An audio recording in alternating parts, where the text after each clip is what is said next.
ओम नमो भगवते वासुदेवाय। ओम नमो भगवते वासुदेवाय। ओम नमो भगवते वासुदेवाय। भक्त लोग थोड़ा आगे आ जाइए, आगे बैठ जाइए।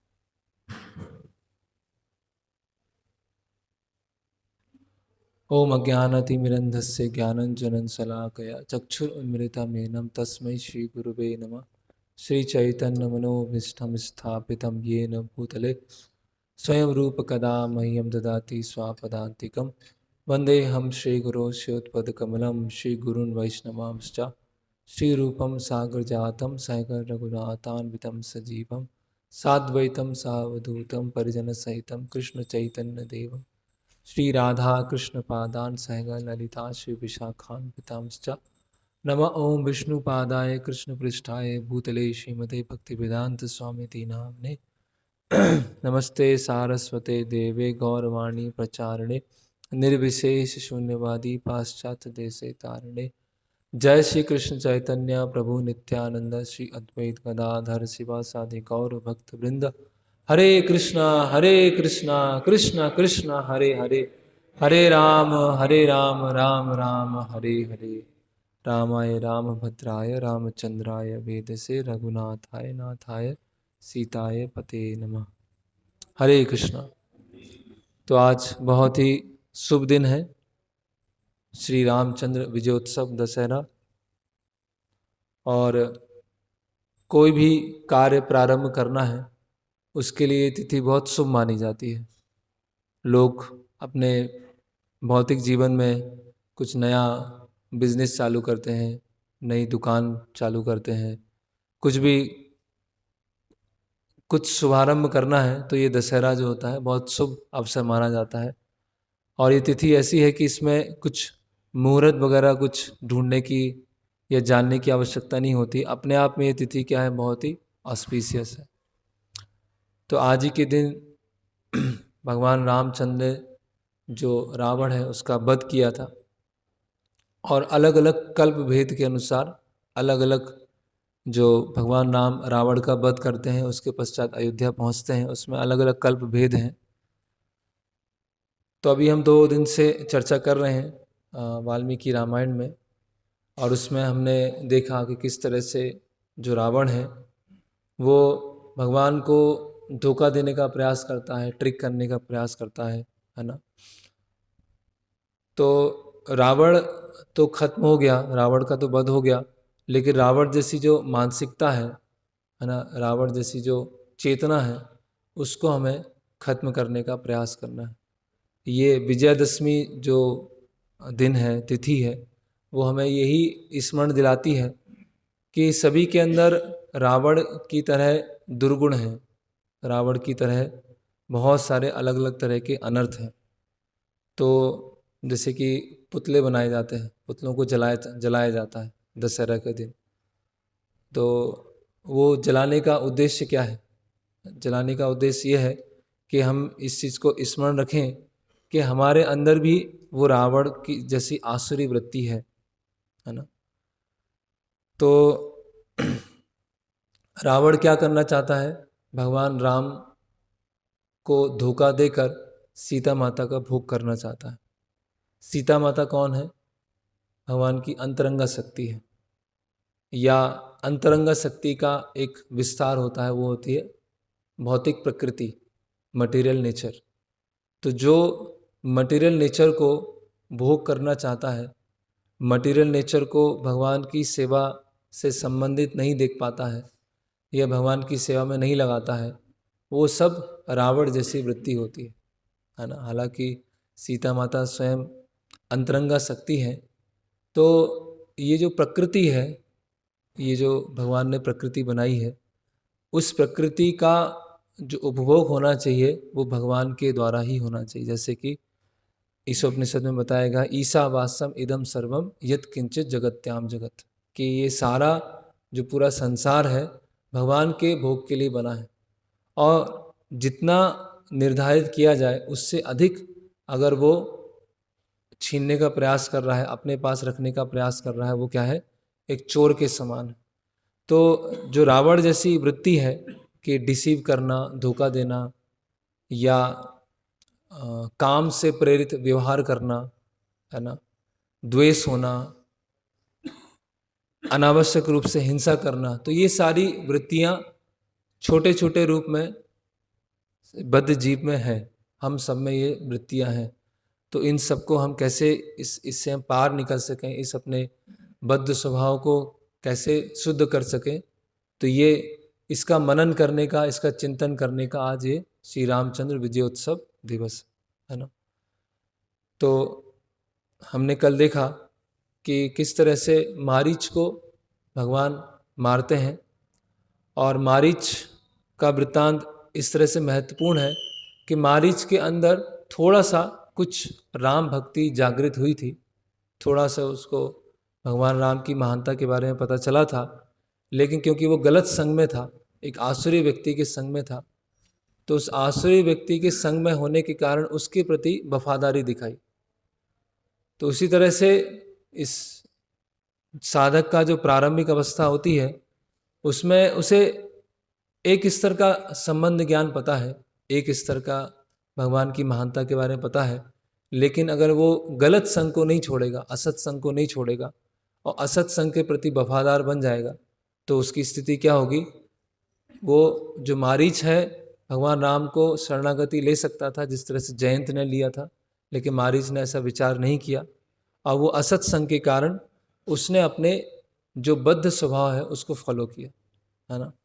और भगवान राम से मरने के बावजूद भी उसे वो गति प्राप्त नहीं हुई जैसे भगवान अन्य असुरों को मारने से गति प्राप्त होती है। फिर हमने आगे देखा कि कैसे सीता देवी जो है लक्ष्मण को विवश करती हैं, उनको फोर्स करती हैं कि आप यहाँ से जाओ और भगवान राम की सुरक्षा अभी ज़रूरी है। तो लक्ष्मण उनको कई तरीके से समझाते हैं कि अभी कुछ समय पहले ही खरदूषण और 14,000 सैनिकों को मारा है, और आज तक भगवान कोई भी युद्ध नहीं हारे हैं, है ना। अलग अलग युद्ध, शौर्य, वीरता, साहस के बारे में लक्ष्मण जी समझाते हैं, लेकिन सीता माता, है ना, इस तरह से शब्दों का उपयोग करती हैं कि विवश होकर लक्ष्मण जी को वहाँ से जाना ही पड़ता है। तो इसमें भी हमने अलग अलग स्तर पे शिक्षाएं देखी थी, है ना, कि एक सीता देवी इस तरह से व्यवहार क्यों कर रही हैं, क्योंकि उनको भगवान राम के प्रति बहुत प्रेम है, और उस प्रेम के कारण कि लक्ष्मण जी उनकी सुरक्षा के लिए जाएं, इसीलिए वो इस तरह से कटु शब्द का उपयोग करती है। दूसरा हम देखते हैं कि एक जो स्त्री है, जिनका जो बद्ध स्वभाव में स्थित है, 3 गुणों के अंतर्गत स्थित है, तो जब वो क्रोध के वशीभूत हो जाती हैं, तो क्रोध के वशीभूत होकर कैसे कैसे अनर्गल बातें करती हैं, किस तरह से अपशब्दों को बोलती हैं, वो हमने उस स्तर पे भी देखा। और लक्ष्मण जी किस तरह से व्यवहार करते हैं, उसको उद्वेगित नहीं करते हैं, शांत तरीके से, और वो भी उनको अपशब्द नहीं बोलते हैं और उनको स्वीकार करके वहाँ से चले जाते हैं। तो और तीसरा स्तर हमने देखा कि जब व्यक्ति क्रोध में होता है, तो क्रोध में उसके शब्दों पर इतना ध्यान न देते हुए उसकी जो मनोभाव है उसको समझने का प्रयास करना चाहिए। तो भक्त समाज में भी कभी कोई किसी पे क्रोध कर सकता है अचानक, लेकिन शब्दों को ना पकड़कर वो किस उद्देश्य के कारण इस तरह से बोल रहे हैं वो समझने का प्रयास करना चाहिए। तो ऐसे विस्तार से हमने 3 शिक्षाओं को लिया था। तो अभी जो लक्ष्मण जी हैं वो सभी दिशाओं को, सभी पशु पक्षियों को, नदियों को, सबको ये प्रार्थना करते हैं कि आपकी सुरक्षा में मैं छोड़ के जा रहा हूँ, आप सुरक्षा कीजिएगा, और मुझे पता नहीं है कि जब मैं लौट के आऊँगा यहाँ पर तो सीता माता को देख भी पाऊँगा या नहीं। इस तरह से लक्ष्मण जी बोलते हैं। तो यहाँ पर लक्ष्मण जी वहाँ से जाते हैं, तो वाल्मीकि रामायण में लक्ष्मण रेखा का कहीं भी वर्णन नहीं आता, है ना। ये जो प्रांतीय रीजनल रामायण है उनमें ये लक्ष्मण रेखा का वर्णन है, और इन जो प्रांतीय रामायण है उसमें इस तरह से बताया जाता है कि जो ये लक्ष्मण रेखा बनाई लक्ष्मण जी ने, वो एक मर्यादा का सूचक है ना। तो अगर कोई स्त्री है मर्यादा को लांघती है तो उनके साथ ऐसा होता है। लेकिन ये इस तरह से शिक्षा देना बहुत ही गलत है, क्योंकि सीता देवी कौन है? स्वयं मर्यादा पुरुषोत्तम भगवान राम की पत्नी है।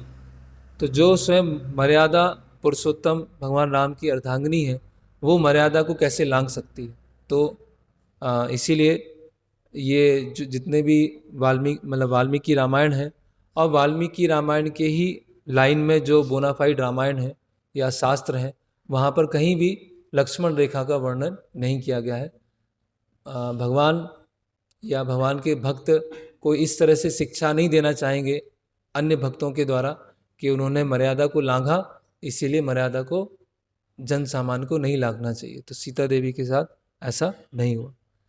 तो अभी कल प्रश्न आया था, और कुछ लोग ऐसा बोलते हैं कि छाया सीता, जो रावण ने जो अपहरण किया वो छाया सीता का किया। तो क्या वास्तव में छाया सीता के बारे में वाल्मीकि रामायण में वर्णन है या नहीं है? तो वाल्मीकि रामायण में छाया सीता के बारे में वर्णन नहीं है ना। हालांकि संकेत है कि सीता देवी, आगे हम देखेंगे, वो संकेत है कि सीता देवी जब सन्यासी और ब्राह्मण के वेश में रावण को देखती हैं तो समझ जाती है कि रावण है। हालांकि वो ऊपरी से बोलती नहीं, शब्दों से नहीं बोलती। तो वाल्मीकि मुनि ने ऐसा संकेत दिया है कि सीता देवी समझ जाती हैं, लेकिन छाया सीता के बारे में कोई वर्णन नहीं किया। तो जो हम सारे वेद, पुराण, उपनिषद, महाकाव्य, श्रीमद् भागवतम पढ़ते हैं, वो वेद व्यास जी ने रचना किया है। तो जिस तरह से वाल्मीकि मुनि एक ऑथोरिटी हैं शास्त्रों के लिए, उसी तरह से वेद व्यास भी एक ऑथोरिटी हैं, स्वयं भगवान है शास्त्रों के लिए। तो जो पुराणों की रचना की है वो वेद व्यास जी ने की है। तो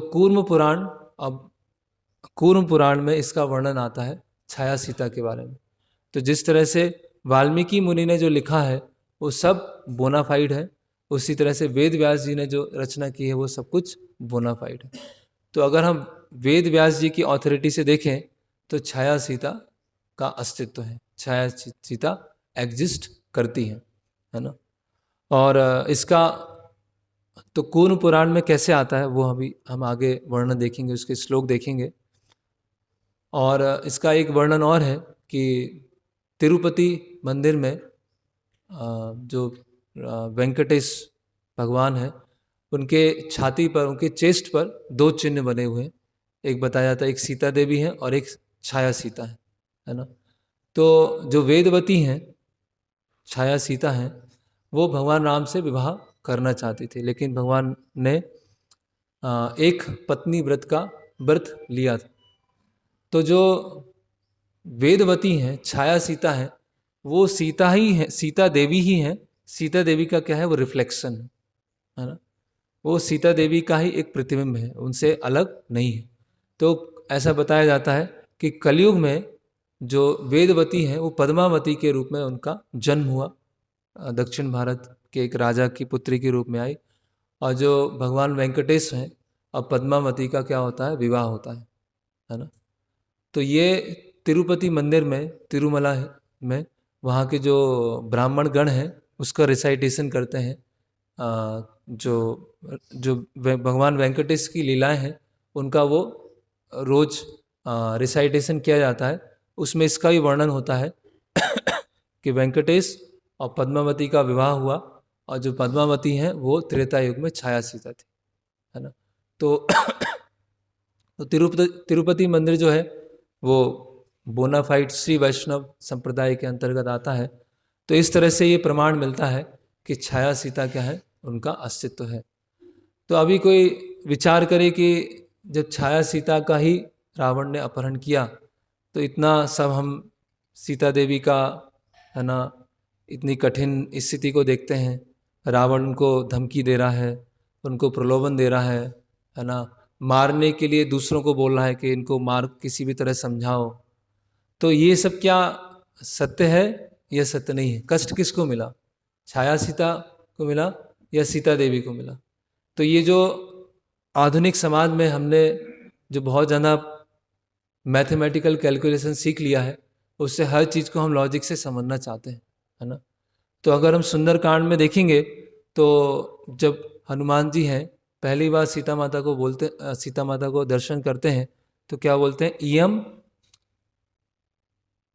इयम कर अंग वर्णांगी रामस्य महसी प्रिया, कि ये स्वर्ण स्वर्ण रंग की जो ये स्त्री है वो क्या है, रामस्य महसी प्रिया, जो भगवान राम की क्या है, प्रिय है ना।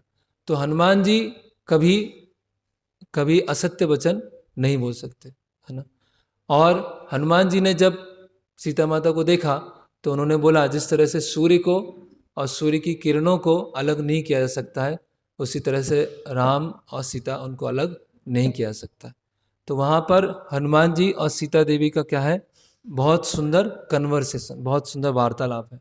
और उसी वार्तालाप के कारण उस पूरे कांड को क्या बोलते हैं, सुंदर कांड बोलते हैं, क्योंकि यहाँ पे दो भक्त आपस में भगवान राम का गुणगान कर रहे हैं। हनुमान जी सीता माता को रामायण सुना रहे हैं पूरा, और सीता माता भगवान राम के गुणगान कर रही हैं। तो जब दो भक्त मिलकर उनके जो उपासक हैं भगवान राम का गुणगान करते हैं तो वो पूरी घटना क्या हो जाती है, बहुत सुंदर हो जाती है, इसीलिए वो सुंदरकांड। तो छाया सीता का वर्णन है और सीता देवी है।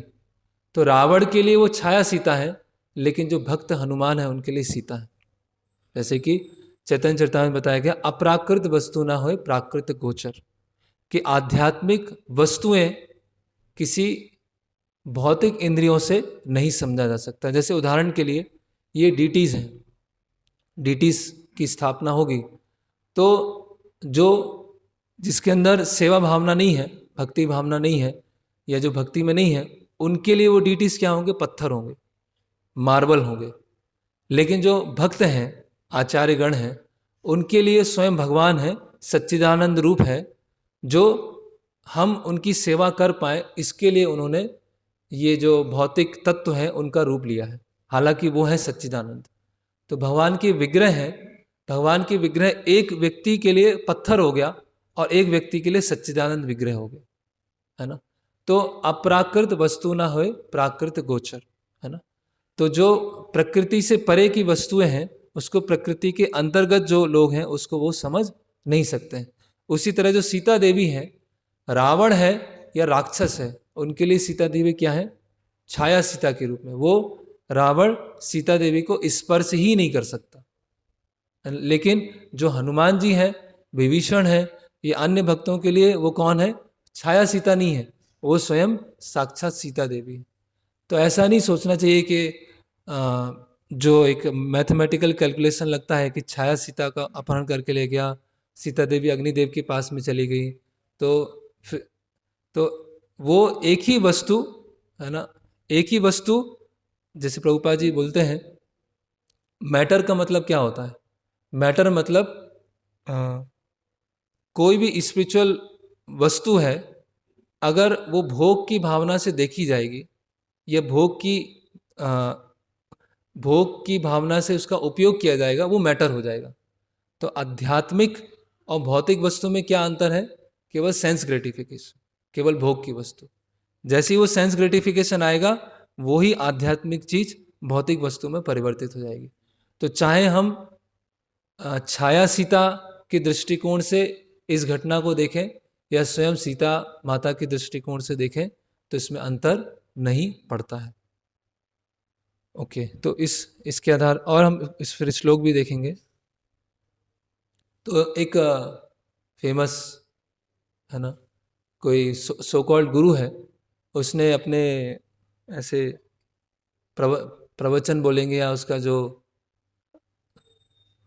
उसने जो अपने मुंह से जो गंदगी निकाली, उसमें क्या बोलता है कि रावण कितना महान था, है ना, कि उसने अपने जो बहन है उसके अपमान का बदला लिया, और इतना अच्छा था कि उसने सीता माता का स्पर्श नहीं किया। अपहरण तो किया लेकिन स्पर्श नहीं किया। और अपहरण तो फिर भगवान कृष्ण ने भी किया था, रुक्मणी माता का किया था, पृथ्वीराज चौहान ने संयोगिता का किया था। तो अपहरण करना कोई गलत थोड़ी है। अपहरण करने के बाद भी सीता माता का स्पर्श नहीं किया। तो ऐसे श्री श्री है एक जो इस तरह से बोलता है ना। तो शायद उसने कभी खुद उठा के रामायण नहीं पढ़ी होगी।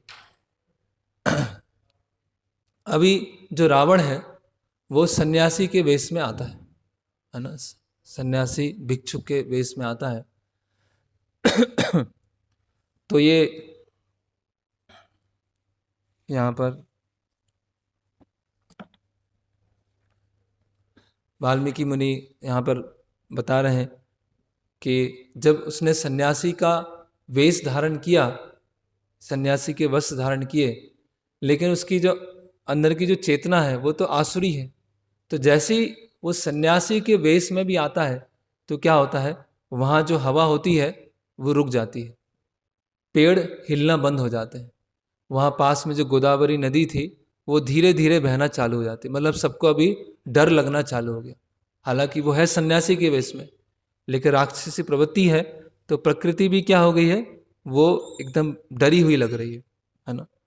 तो ये ढोंगी सन्यासी जो हैं उनका जो उनकी जो परंपरा चालू की है वो रावण ने ही की है ना। और इंद्र ने भी चालू किया है। जैसे पृथु महाराज के वृत्तांत में आता है कि इंद्र भी क्या करता है, सन्यासी के वेश में आता है और पृथु महाराज का जो घोड़ा होता है उसको चुरा के चला जाता है। तो इस तरह से कलयुग में बहुत सारे ऐसे गुरु हैं या ऐसे सन्यासी हैं, है ना। मिथ्याचारी हम बोल सकते हैं। कर्मेण्येन्द्र संयम युक्त आसीत, क्या है वो श्लोक, 3 अध्याय में आता है, मिथ्याचारा सा उच्चते, है ना। कि इस तरह से जो मिथ्याचार के जो कार्य करते हैं, प्रिटेंडर, है ना। तो रावण ने वो परंपरा चालू किया। और रावण जब वहाँ पर आता है तो यहाँ बताया जाता है कि अभी जब रावण वहाँ पे आया है तो सबसे पहले वो क्या करता है, सीता देवी को देखकर उनका गुणगान करना चालू कर देता है, उनकी सुंदरता का गुणगान करता है। बोलता है, बोल रहा है कि आपकी जो सुंदरता है वो कैसे है, स्वर्ण के समान है, आपके जो नेत्र हैं वो कमल के समान है ना। और जिस तरह से बहुत सारे कमलों के बीच में एक लता होती है, उसी तरह से आप एक, है ना, सुंदर कोमल लता के समान। इस तरह से रावण बोलता है। अभी एक सन्यासी को, एक ब्राह्मण को किसी स्त्री के सामने जाकर इस तरह से बात करना ये तो बहुत ही अनुचित है, लेकिन रावण सबसे पहले इस तरह से बोलता है ना। तो का त्वं कांचनम वर्ण आभे पीत कौशिके वासिनी कमलाक्षाकाक्ष शुभाम मालाम पद्मनी एवचा बिभ्रणी। तो ये रावण सबसे पहले बोलता है। और रावण यहाँ बोलता है कि तुम यहाँ अकेले जंगल में क्या कर रही हो, है ना। तो जब सीता माता इस तरह से शब्द सुनती है रावण के तो वो ध्यान नहीं देती है ना। अभी दोनों लीलाएं साथ साथ चल रही हैं, क्योंकि लीला को आगे ही बढ़ाना है। तो सीता माता उस पर ध्यान नहीं देती है, वो अंदर जाती है, जल लेके आती है ना, पाद प्रक्षालन के लिए, है ना। और किसी तरह से चीज़ें लेट हो जाए, डिले हो जाए, जिससे राम और लक्ष्मण यहाँ पर आ जाए। इस तरह से वो रावण के साथ बातचीत करने का प्रयास नहीं करती है ना, क्योंकि वो ब्राह्मण के रूप में आया है, इसीलिए सम्मान भी करना है, इसीलिए वो सम्मान दिखाती है ना। और फिर रावण पूछता है कि तुम्हारी पहचान क्या है, क्या तुम्हारी आइडेंटिटी क्या है, तुम यहाँ पर क्यों आई हो, है ना। तो सीता देवी जल देती हैं, उसके बाद बोलती हैं कि मैं जनक उनकी पुत्री हूँ, है ना। और 12 वर्ष तक मैं और मेरे जो पति हैं भगवान राम जो हैं, हम 12 वर्ष तक अयोध्या में थे। और उनके पिता की आज्ञा से हम यहाँ वन में आए और 13 वर्ष से हम यहाँ रह रहे हैं। और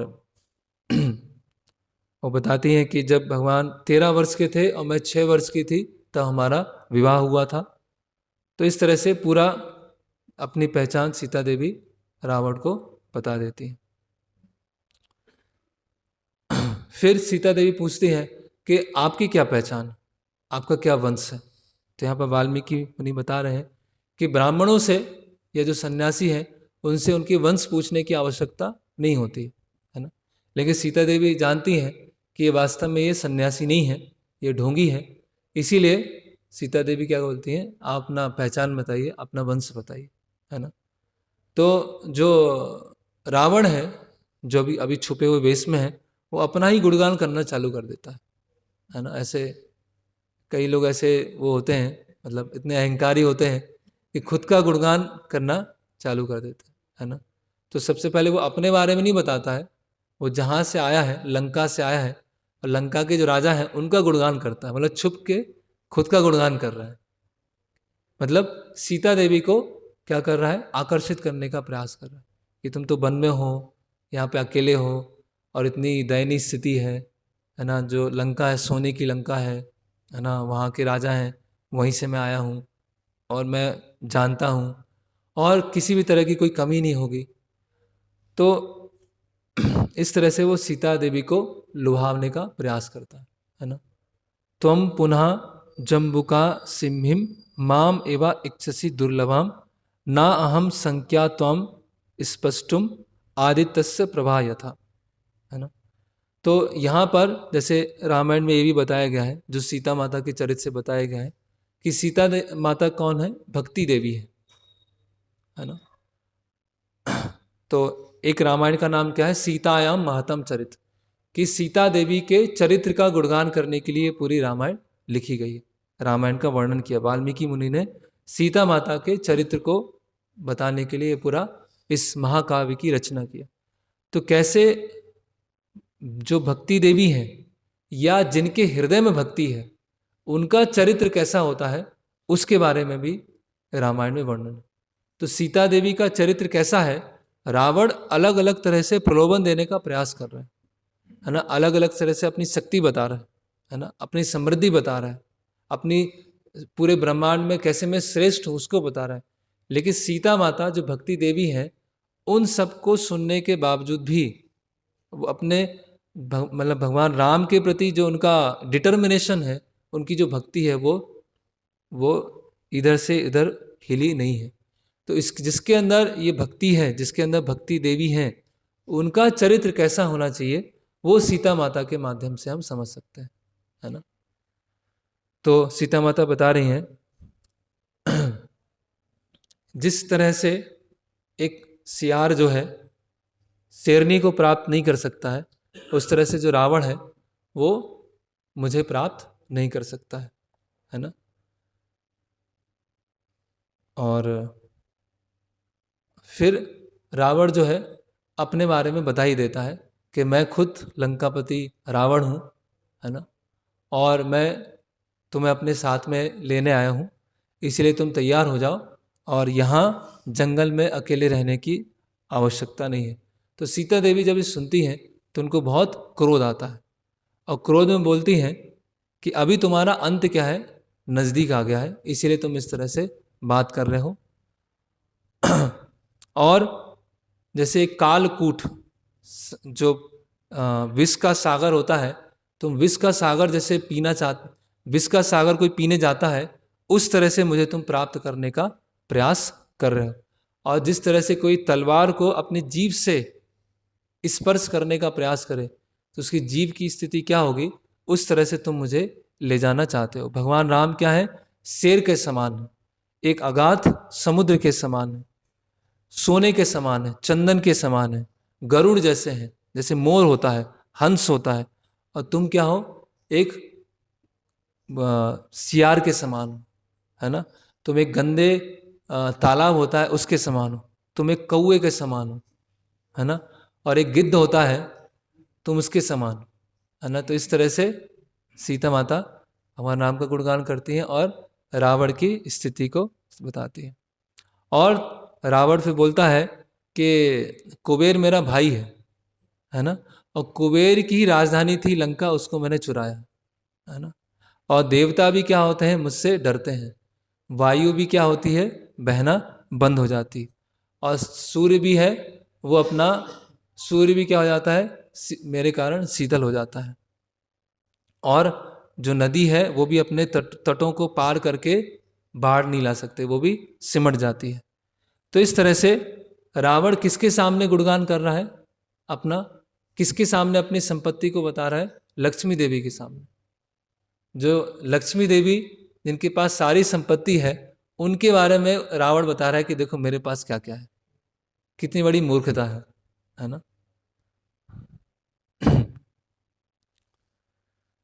फिर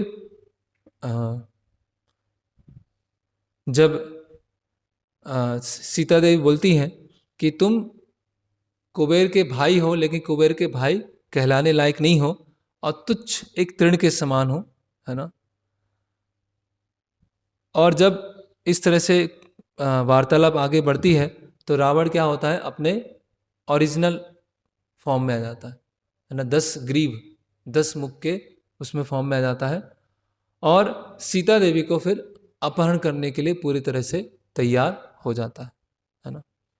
तो इसमें वाल्मीकि रामायण में बताया है, जो वो श्री श्री ने प्रवचन दिया था अपना, उसने बोला था कि उसने स्पर्श नहीं किया। तो इसमें बताया है, वामेन सीताम पद्माक्षिम मूर्ध जैसु करेन सा उर्वो तु दक्षिणे सेना एव परिजाग्र पाण्या।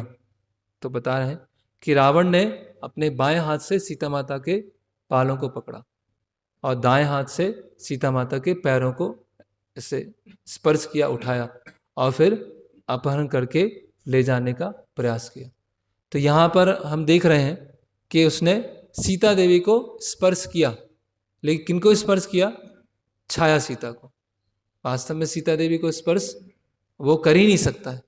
अगर सीता देवी को स्पर्श करने का प्रयास, अगर सीता देवी को स्पर्श किया तो वहीं पर वो जल जाएगा, वहीं पर वो खत्म हो जाएगा। लेकिन इस लीला को, इस पास टाइम को आगे बढ़ाना है, भगवान को अपने भक्तों के साथ आदान प्रदान करना है, इसीलिए सीता माता इस तरह से लीलाएं कर रहे हैं। तो अभी हम इसमें श्रील प्रभुपाद जी के कुछ कोट्स देखेंगे, जहाँ पर कोई लक्ष्मी को नारायण से अलग करने का प्रयास करता है तो उसकी क्या स्थिति होती है ना। तो श्रील प्रभुपाद जी का ये लेक्चर है भगवत गीता के ऊपर, 13वां अध्याय 14वां श्लोक। उसमें प्रभुपाद जी लिख रहे हैं कि सब कोई लक्ष्मी चाहते हैं। जो हर व्यक्ति लक्ष्मी चाहता है वो क्या है? रावर्स फिलॉसफी, है ना। हर कोई व्यक्ति इस संसार में धन चाहते हैं, लक्ष्मी चाहते हैं, लेकिन कोई भी अपनी लक्ष्मी का सही तरह से उपयोग नारायण की सेवा में नहीं करना चाहते। लक्ष्मी कहाँ है? केवल नारायण के साथ रह सकती, इसीलिए क्या है? लक्ष्मी नारायण। आप अकेले लक्ष्मी को नहीं रख पाएंगे, that is not possible. Then you will be finished, आप खत्म हो जाएंगे, like Ravan. He wanted to keep Sita without Ram. तो वो सीता देवी को रखना चाहता था बिना राम के, इसीलिए उसके पूरे परिवार का नाश हो गया। पूरा परिवार क्या होगा? नष्ट हो गया। तो इसीलिए अगर कोई लक्ष्मी को भगवान की सेवा में नहीं लगाता है, नारायण की सेवा में नहीं लगाता है, तो लक्ष्मी क्या हो जाती है? उसके नाश का कारण बन जाती है। विभीषण खुद बोलते हैं कि सीता तुम्हारे लिए कैसे हैं? सर्प के समान, है ना। उनका स्पर्श कैसा है? जैसे सर्प के फन होते हैं उनके समान, है ना। और जैसे यम जो होता है, यमराज खुद आ जाते हैं मृत्यु के लेने, उस तरह से सीता जो है यहाँ पर लंका में आई। तो जो लक्ष्मी को भगवान की सेवा में नहीं लगाता है, वो उसकी स्थिति कैसी है? रावण की तरह, और लक्ष्मी उसका विनाश कर देती है ना। फिर प्रभुपाद जी का एक और लेक्चर है, अराइवल लेक्चर, उसमें प्रभुपाद जी बोलते हैं लक्ष्मी जो है वो नारायण की सेवा में लगना चाहिए, just like Sita Devi. Lakshmi is meant for serving Narayan, है ना, रामचंद्र। तो लक्ष्मी देवी किसके लिए है? भगवान राम की सेवा करने के। रावण ने सोचा take away the Lakshmi from Ram and he became vanquished finished. तो अगर लक्ष्मी देवी को चुराना है, लक्ष्मी देवी को रखना है, अपना बैंक बैलेंस भरते जा रहे हैं, संपत्ति इकट्ठा किए जा रहे हैं, लेकिन उस संपत्ति को, उस लक्ष्मी को भगवान की सेवा में नहीं लगा रहे, तो लक्ष्मी क्या करने वाली है आगे चल के? वो दुर्गा का रूप ले लेंगे, और वही दुर्गा फिर क्या कर देंगे? विनाश का कारण बन जाएंगे। He could not keep Lakshmi, है ना, वो लक्ष्मी देवी को रख नहीं पाया। भागवतम में भी आता है कि लक्ष्मी को कौन कौन ले जाते हैं?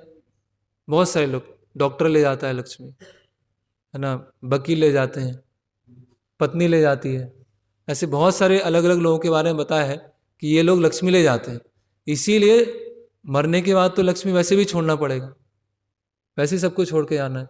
तो मरने से पहले जो लक्ष्मी है, अगर भगवान की सेवा में लग जाए तो वो उसकी सार्थकता होगी, नहीं तो वो और किसी के पास में जाएगी और उस लक्ष्मी का उपयोग वो पाप कर्म में वो करेगा, है ना। तो इसीलिए शास्त्रों में कई बार इसके बारे में बताया गया है, कैसे अपने धन को, अपनी संपत्ति को भगवान की सेवा में लगाना, नहीं तो वो ही धन, वो ही संपत्ति हमारे विनाश का कारण बन सकती है।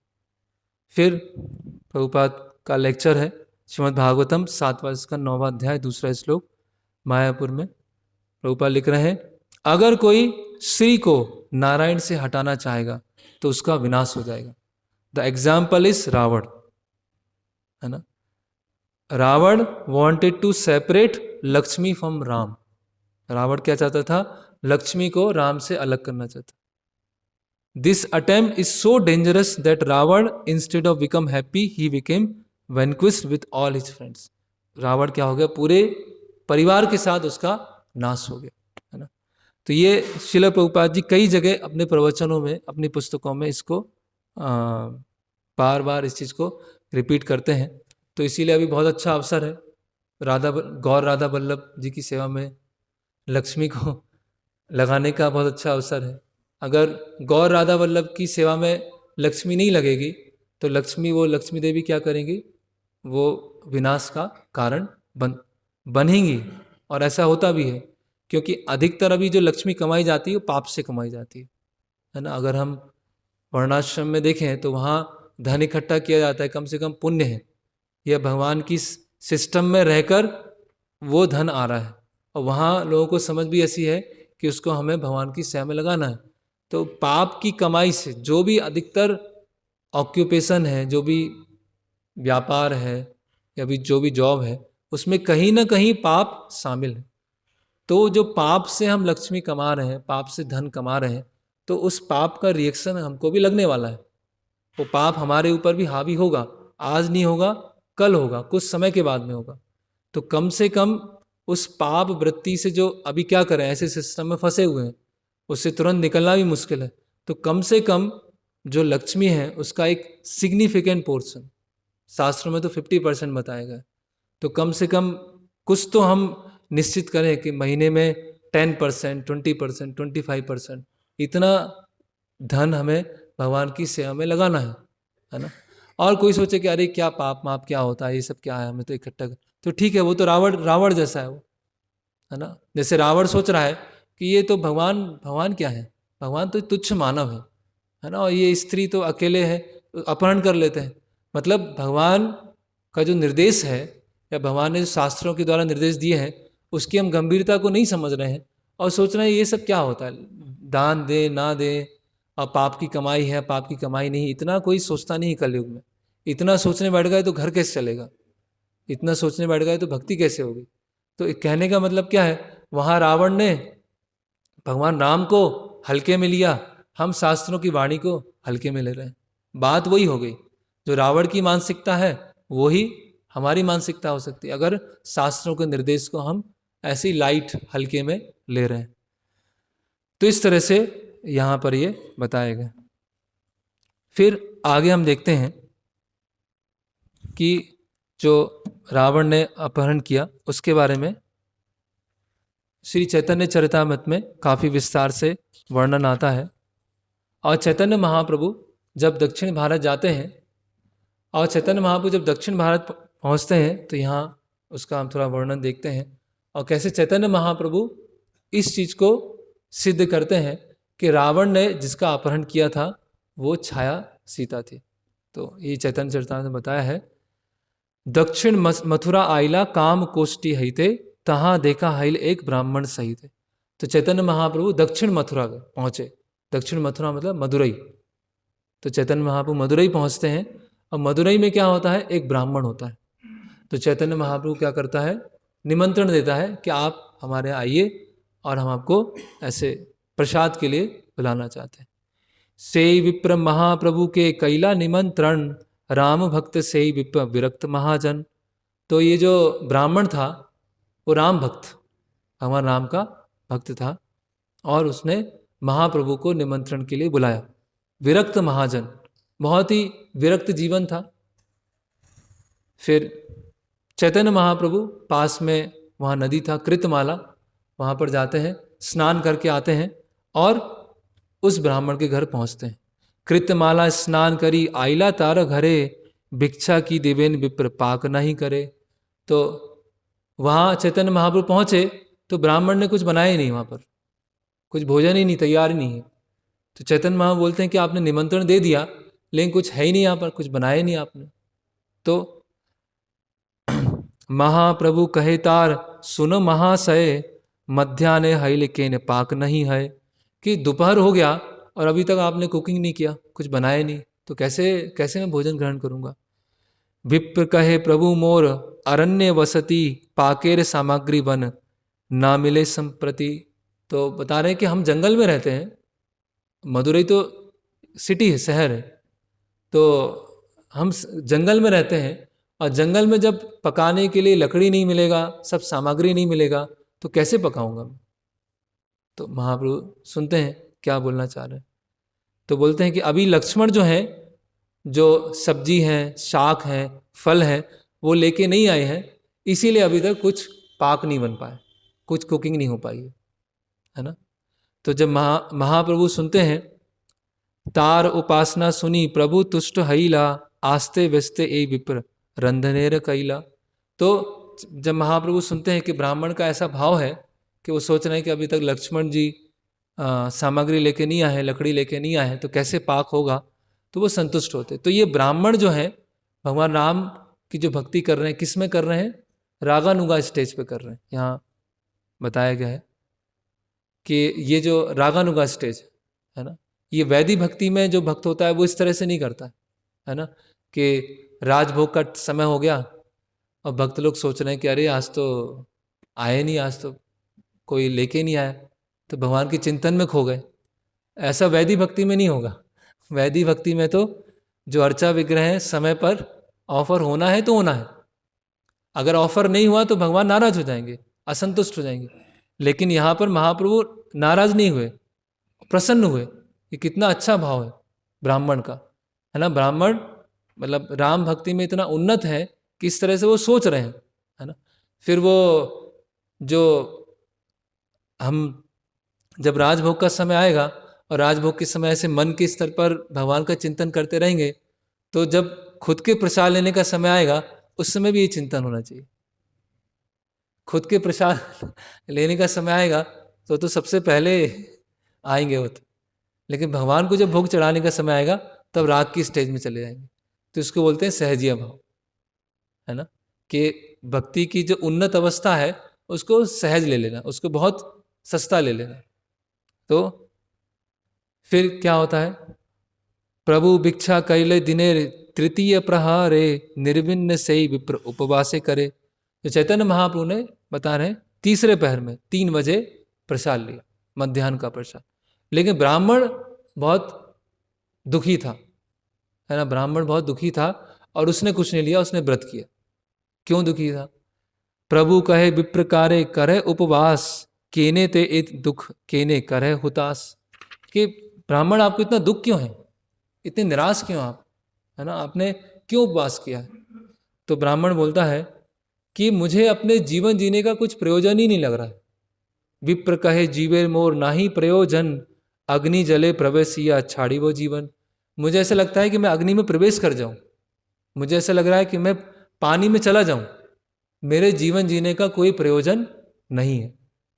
तो चैतन्य महाप्रभु विस्मित होते हैं कि क्या हुआ, ब्राह्मण को क्या हो गया, ऐसा क्यों सोच रहा है।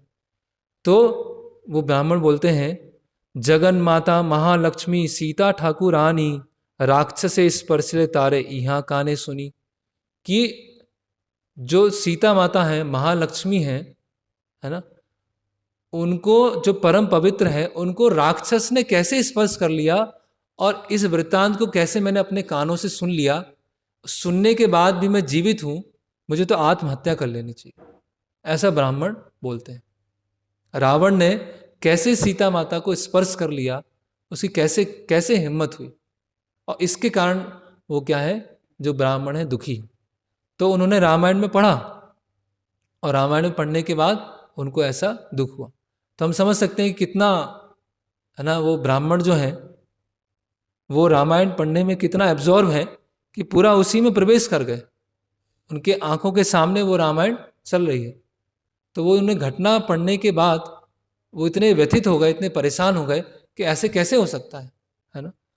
तो जब हम ऐसे वृत्तांत पढ़ते हैं शास्त्रों में, कृष्णा बुक में पढ़ते हैं, रामायण में पढ़ते हैं, भागवतम में पढ़ते हैं, तो ऐसे बहुत सारे जो महान भक्त हैं, श्रील प्रभुपाद हैं, वो जब उस वृत्तांतों को सुन रहे हैं या उन वृत्तांतों को पढ़ रहे हैं, तो वो एक तरह से जीवंत रूप से देख पा रहे हैं, जीवंत रूप से उसमें उपस्थित हैं। लेकिन हम जैसे वृत्तांत पढ़ते हैं तो उसमें हम नोट्स बनाएंगे कि ये point number 1, point number 2, point number 3, और ऐसा हुआ, इसके बाद ये हुआ। लेकिन उसकी जो स्पिरिट है, उसकी जो भावना है ना, जो सीता माता वहाँ पे अनुभव कर रही हैं, रावण इतना लस्टी है, तो जो जैसे राजा कुलशेखर है, ये जो ब्राह्मण है, उस चीज़ को अनुभव कर पा रहे हैं, क्योंकि वो शुद्ध स्तर पर है। हम वैदिक साधना भक्ति के स्तर पर हैं, तो उससे शिक्षा लेना वो अच्छा है और वो लेना ही चाहिए, लेकिन उसको जीवंत रूप से सुनना, जैसे परीक्षित महाराज, है ना, सुखदेव गोस्वामी दसम स्कंद के प्रारंभ में एक प्रश्न करते हैं कि अभी तो काफ़ी दिन हो गए, आपको भूख लगा होगा, प्यास लगा होगा, है ना, तो अभी कुछ ब्रेक ले लेते हैं। ऐसे आचार्य टीका में लिखते हैं, विश्वनाथ चक्रवर्ती ठाकुर। तो जो परीक्षित महाराज हैं, परीक्षित महाराज भगवान की कथा का गुणगान करते हैं कि मुझे भूख प्यास नहीं सता रही है, मुझे तो और सुनना है, मुझे कृष्ण कथा के बारे में और सुनना है।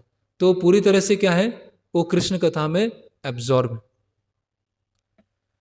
तो यहाँ ब्राह्मण बोल रहे हैं, एई शरीरे धरी वारे कबू ना जुझाए, एई दुख जले देह प्राण नहीं जाए।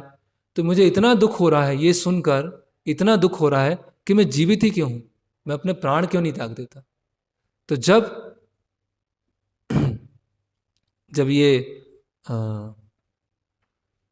चैतन्य महाप्रभु जब ये सुनते हैं, तो चैतन्य महाप्रभु बहुत प्रसन्न हो जाते हैं वो ब्राह्मण से, कि कितने महान राम भक्त हैं, कि जब उन्होंने ये पढ़ा, ये सुना, तो उनके ऐसे मनोभाव। प्रभु कही ए भावना ना करी है आर, पंडित हना के ना करे विचार। क्या आप ऐसे भावना मत रखिए, पंडित हो क्या आप विचार क्यों नहीं करते, है ना। तो यहाँ पर चैतन्य महाप्रभु काफी विस्तार से बता रहे हैं, ईश्वर प्रिय से सीता चिद आनंद मूर्ति, प्रकट इंद्रिय तारे देखिते ना ही सकती। कि जो सीता माता है वो ईश्वर प्रियसी चिदानंद मूर्ति, वो सच्चिदानंद है, उसको कोई राक्षस या भौतिकतावादी व्यक्ति स्पर्श भी नहीं कर सकता है, उनको छू भी नहीं सकता है। स्पर्श वार करी आछुक ना जाए दर्शन, सीतार आकृति माया हरिले रावण। तो चैतन्य महाप्रभु बता रहे हैं कि रावण ने सीता देवी का अपहरण नहीं किया, जो सीता देवी की छाया है उनका अपहरण किया। और फिर ये फेमस श्लोक है, अप्राकृत वस्तु नाहे प्राकृत गोचर, वेद पुराणे ते यही कहे निरंतर। तो स्पिरिचुअल आध्यात्मिक जो है, आध्यात्मिक विषयों को भौतिक इंद्रियों से या भौतिक बुद्धि से समझा नहीं जा सकता। अगर हम अपने भौतिक मन से या भौतिक बुद्धि से समझने का प्रयास करते हैं, ऐसे बहुत सारे वृत्तांत। जैसे पहले दिन प्रश्न आया था कि भगवान ने 12 साल में विवाह किया, क्या सही है ना। तो भगवान सही है, उसमें विचार करने की बात ही नहीं है। वेद क्या है, अपौरुष है, वो हमारे भौतिक बुद्धि से या भौतिक मन से आध्यात्मिक विषयों को हम नहीं समझ पाएंगे। इसीलिए शास्त्रों को क्या बताया गया है, प्रकाशित, है ना, रिवील्ड स्क्रिप्चर्स।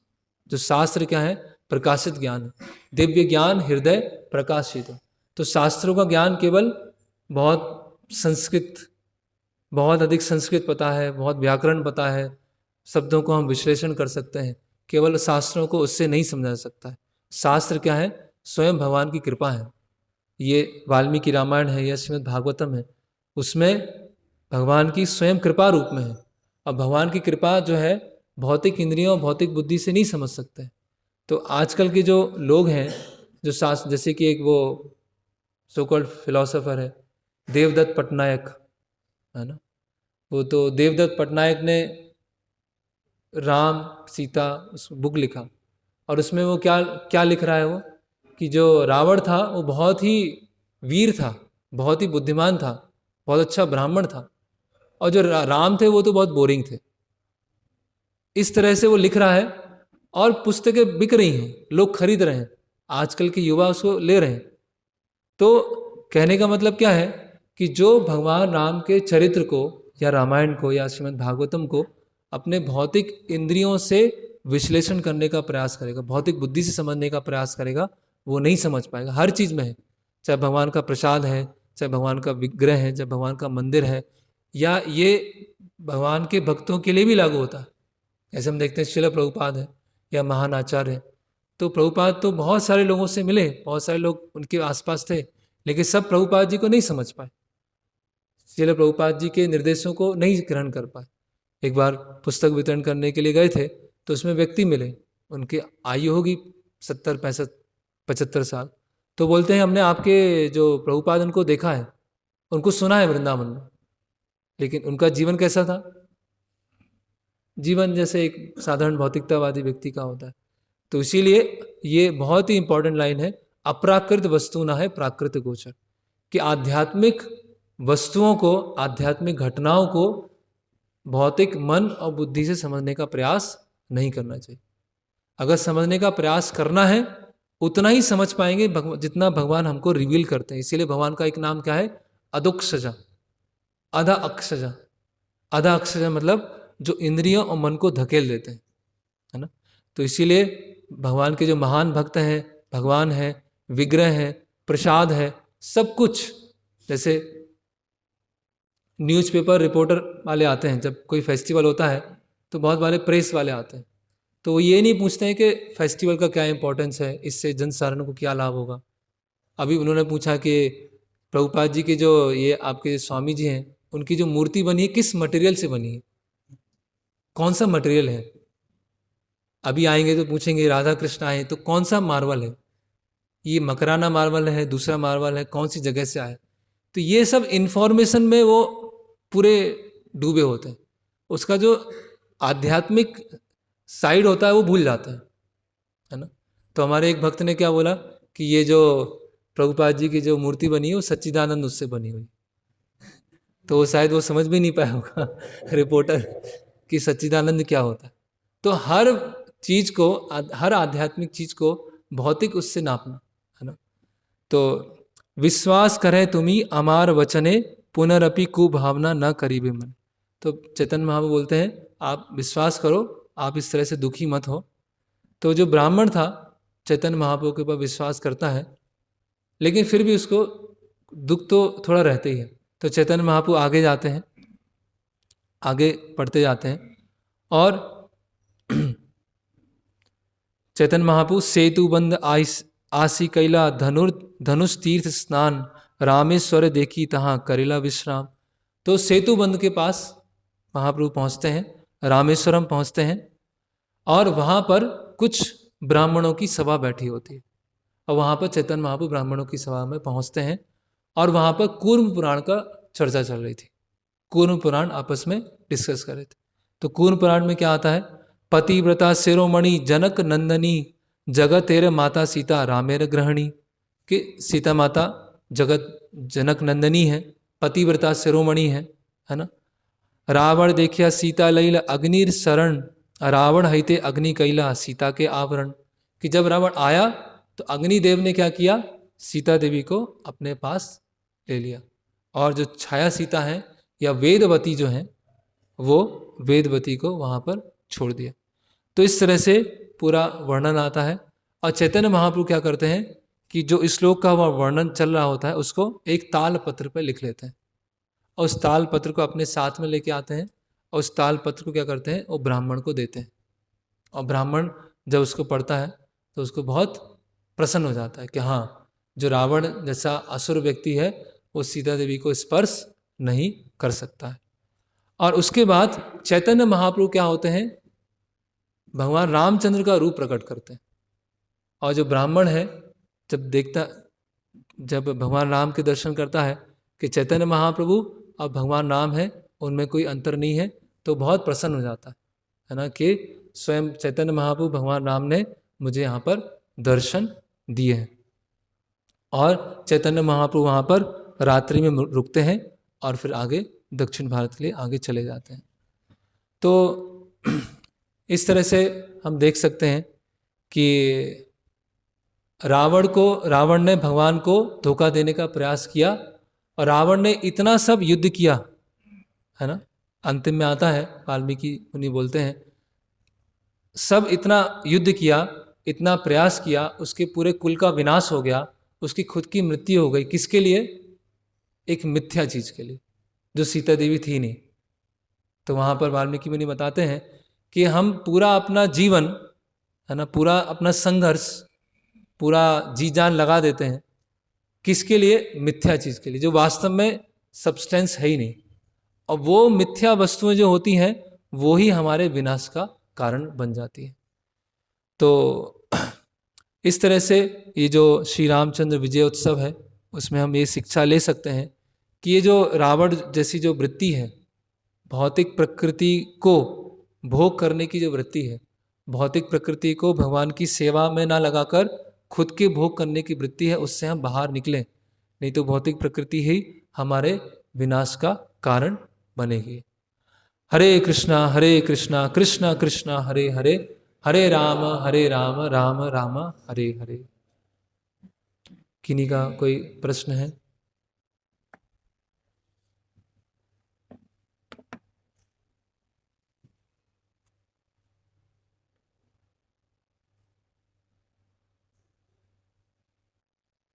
पीछे मयंक।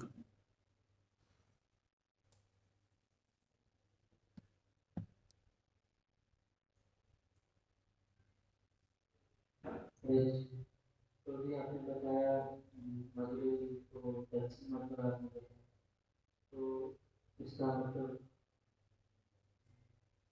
कहाँ पे? तो चैतन्य चरितामृत के अलावा चैतन्य चरितामृत में ऐसा कुछ पाठ्यक्रम वाले मतलब वो पवित्रता, शुभ है, जैसे अलग अलग क्षेत्र हैं। उत्तर में बद्रिकाश्रम है, तो दक्षिण का बद्रिकाश्रम है ना। द्वारिका है, तो वहाँ समानता है कि पास टाइम नहीं, शुभ है, ऑस्पिशियस जगह, पवित्र स्थान है। और लीला के बारे में तो मुझे पता नहीं है, कोई लीला भी हो सकता हुई होगी।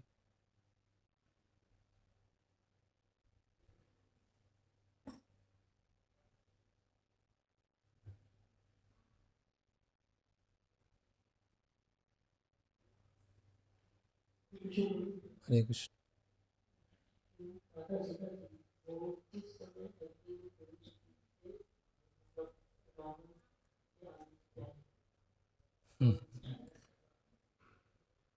प्रश्न है कि सीता माता ने किस समय अग्नि में प्रवेश किया था, अग्नि में शरण ली थी, उससे जानकर क्या हमको मिलने वाला है? नहीं, उससे क्या मिलने वाला है? आंसर मैं दूंगा, लेकिन उससे क्या मिलने वाला है?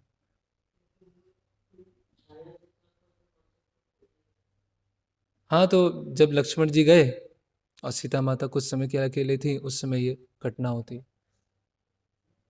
और कहीं बताया जाता है कि भगवान राम के सामने ऐसा होता है। वो एग्जैक्टली कूर्म पुराण में उसमें वर्णन होगा, लेकिन ऐसा वर्णन नहीं कि किस समय एग्जैक्टली वो गए। भगवान राम वहाँ उपस्थित थे उस समय गए, या भगवान राम लक्ष्मण जी चले गए थे उस समय गए।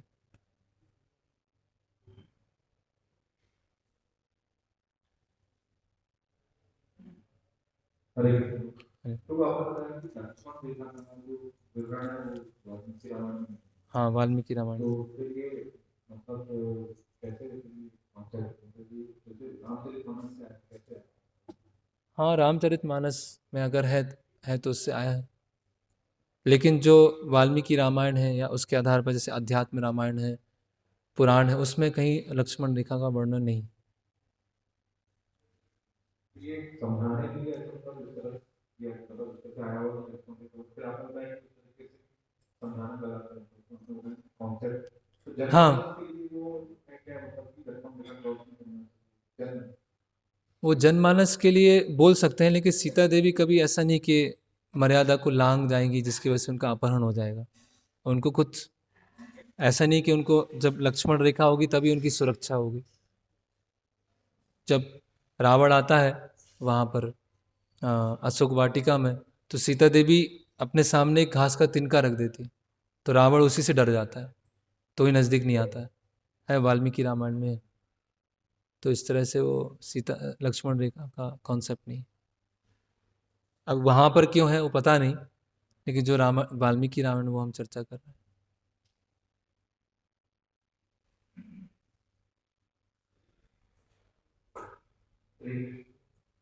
तो अभी जब सीता माता का हरण हो रहा था तो उस समय शायद सीता का वर्णन शायद वाल्मीकि रामायण में नहीं है हाँ नहीं, लेकिन जब माता सीता अग्नि प्रवेश अपनी परीक्षा देती उस समय इसका वर्णन शायद आता है वाल्मीकि रामायण में, वाल्मीकि रामायण में हाँ नहीं।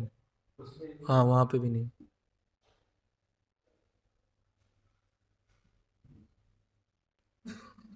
ओके, हरे कृष्णा कृष्ण कृष्ण हरे हरे, हरे राम राम राम हरे हरे। श्री वाल्मीकि रामायण की जय, भगवान श्री रामचंद्र की जय, श्री रामचंद्र विजयोत्सव महोत्सव की जय, शिल प्रभुपाद की जय, निताय गौर प्रेमानंदे।